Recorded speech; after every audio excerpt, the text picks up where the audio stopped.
সামনেই কয়েকজন ভারতীয় নাগরিক দাঁড়িয়ে রয়েছেন। হ্যালো, এই যে আমি হাত ইশারা করলাম, ওনারাও হাত ইশারা করলো।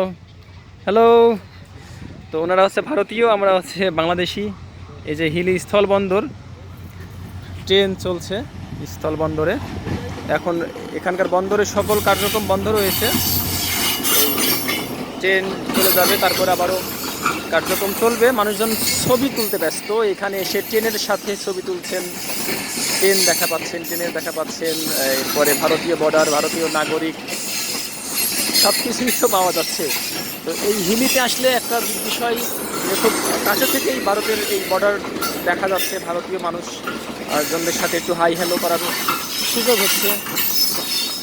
এই যে দেখতে পাচ্ছেন পাখিগুলো উড়ে উড়ে যাচ্ছে আসছে, বিনা পাসপোর্ট বিনা ভিসাই। শুধুমাত্র মানুষদের জন্যই এই সীমাবদ্ধতা। মানুষ যেতে হলে তাদেরকে পাসপোর্ট ভিসা নিয়েই তাদেরকে যেতে হবে।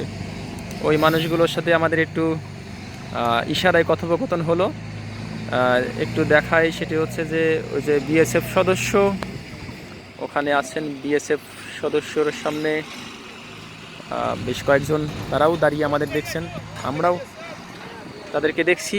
এটি হচ্ছে যে হিলি বর্ডার, জয়পুরহাটের হিলি স্থলবন্দর, বাংলাদেশের সাথে ভারতের স্থলবন্দর।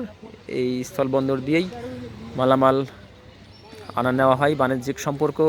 পাশাপাশি এখান থেকে এই রেল যে স্টেশন, এই স্টেশনটা খুব কাছাকাছি।